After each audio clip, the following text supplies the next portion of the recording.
You're a working parent just like me, and you want to make sure that you're not missing out on any financial aspects so you can concentrate on what's really important, your family. Here are my 5 top tips covering all the financial basics, and I add a bonus at the end, and I'm applying all those tips to myself as well. Let's get started. Hello everyone, I'm Johan from Economia, your destination for financial independence, tips to invest and spend wisely. When you have the responsibility of a family, there is nothing more upsetting than the risk of losing your main income. This can happen anytime, and depending where you live, you can lose your job very fast. If you're in the US, the notice is only 2 weeks. In India, it's 30 days. In Singapore, it can be up to 4 weeks. In Japan, it's a month, but it can be much shorter depending on where you live. So you need a cushion to be able to protect your family and land back on your feet if you were to lose your job. That's when you need an emergency fund. An emergency fund, as the name indicates, is money you use in case of an emergency. How to prepare for an emergency fund? That's very easy. First, you look at your budget, and I'm sure you have a budget, right, for your house, and you look at all your expenses for 1 month. Grocery, utility, lodging, schooling, you name it. You look at all of those essential expenses. And probably you can put entertainment on the side, but you can keep 1 or 2 maybe. And when you have this total, this is your living expenses. So once you have your living expenses for 1 month, you multiply by the number of months you need and you have an emergency fund. Usually the recommendation is 3 to 6 months worth of expenses stacked on the side.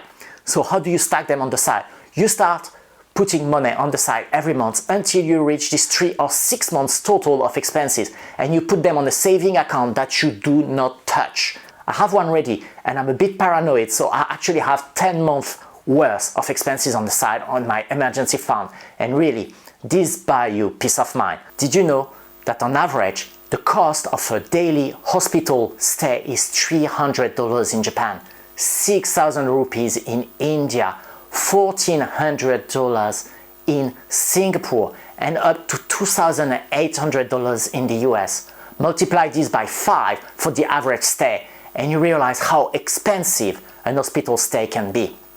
This can largely and easily bankrupt your family just for one health emergency.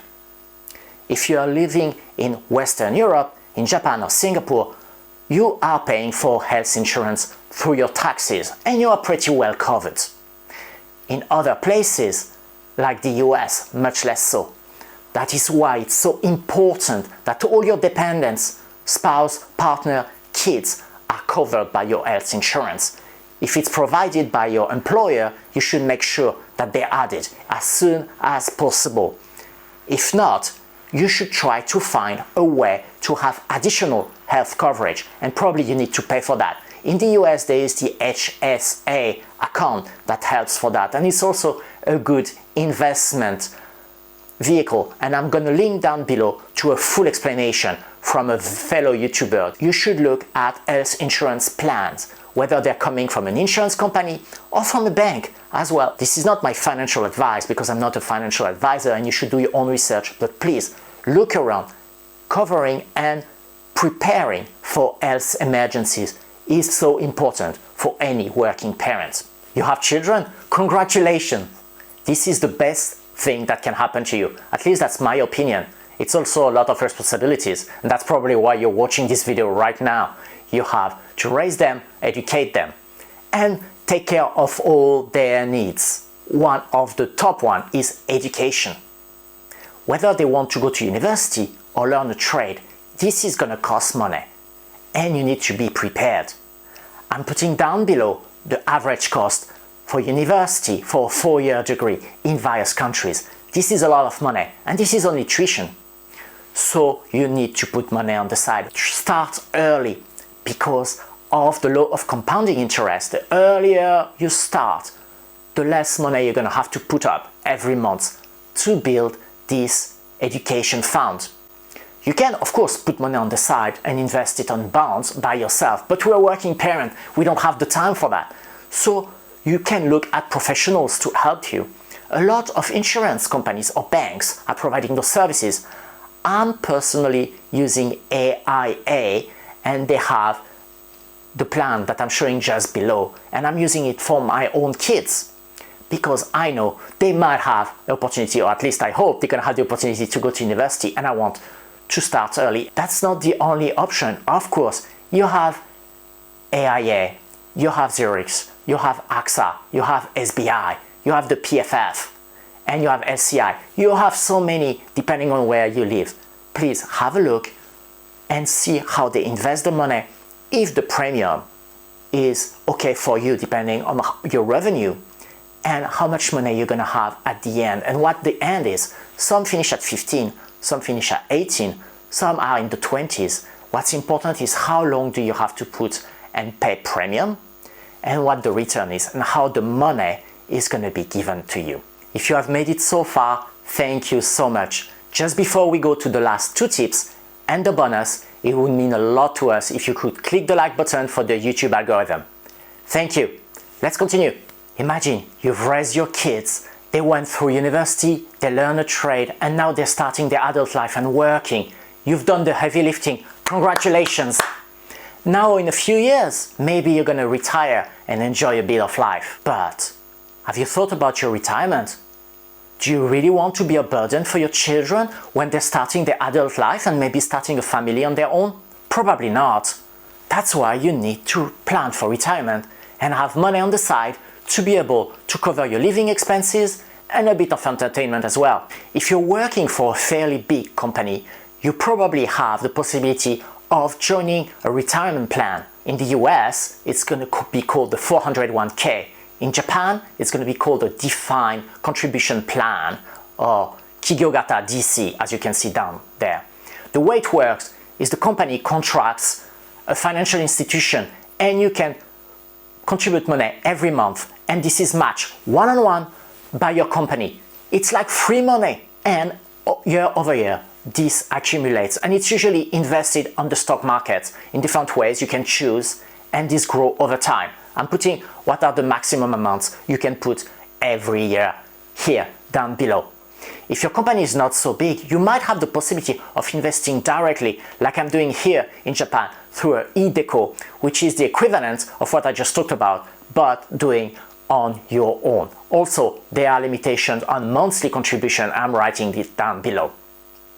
If you don't have access to that, you may have access to other plans. In the US, they are called IRA. Also, you have the Roth IRA. Again, the contributions are limited, and there are a lot of interesting tax treatment you should look at and explore by yourself. If you are in Japan, you have the NISA, which is the Nippon Investment Saving Account, which is the equivalent of the British ISA. Also, the contributions are limited on a yearly basis, and I'm writing down below. But those are very interesting ways of putting money on the side for the long term and for your retirements. You also have government schemes here in Asia. In Japan, you're gonna have one, but it doesn't bring you a lot of money. A bit, that's why you need to invest on the side. If you are in Singapore, you have the CPF, which comes directly from your paycheck. You have the basic one, and you can go additional accounts and take a lot more options to try to grow the pie on top of the other money you're putting on the side. Then, if you live in India, there are a lot of different government schemes that you can take advantage of.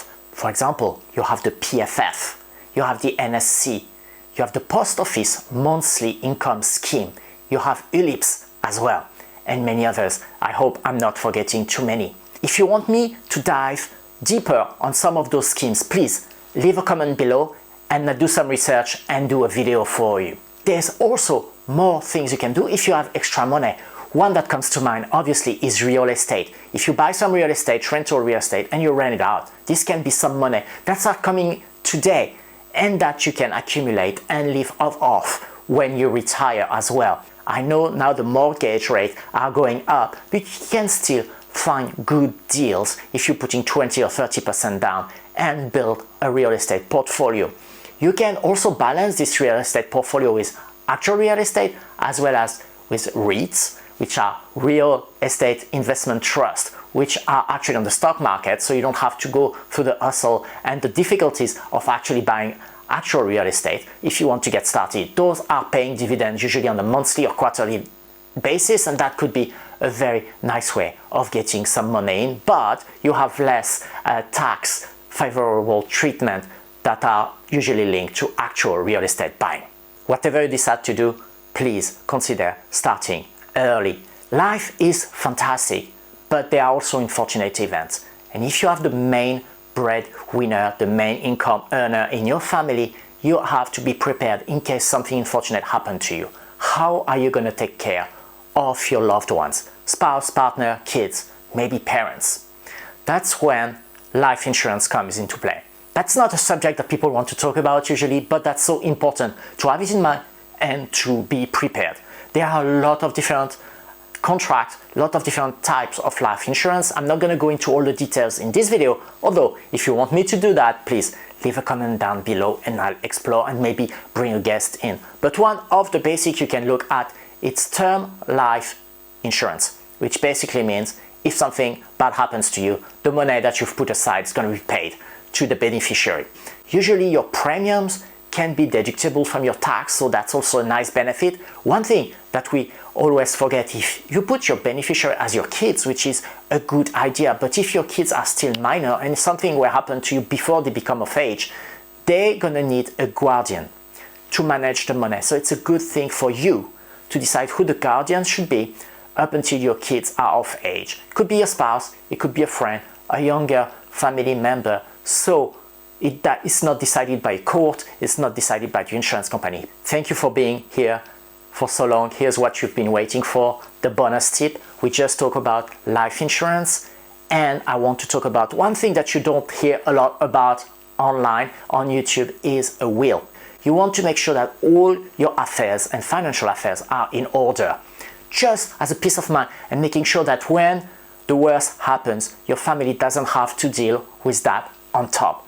So writing a will is a really good idea. You can decide how your assets are going to be divided, who is going to be in charge of dividing it, when it's going to happen, immediately, a bit after. So this is something that's really important. And in some country, it's actually almost an obligation. Otherwise, the state steps in and it becomes very long. So I highly recommend that you do a will as soon as possible, as soon as maybe you have children, and you can always change it along the way. Ask a lawyer, ask a notary, make sure it's well written, everything is taken into account, and do not hesitate to update it regularly. That's it for today. Thank you very much for watching. If you like this video or learned something, give it a like and do not hesitate to subscribe. If you have any comments, any tips about what we discussed today, please write something down in the comment section below. And if you have any idea as well, do not hesitate. Thank you again for your time. Goodbye.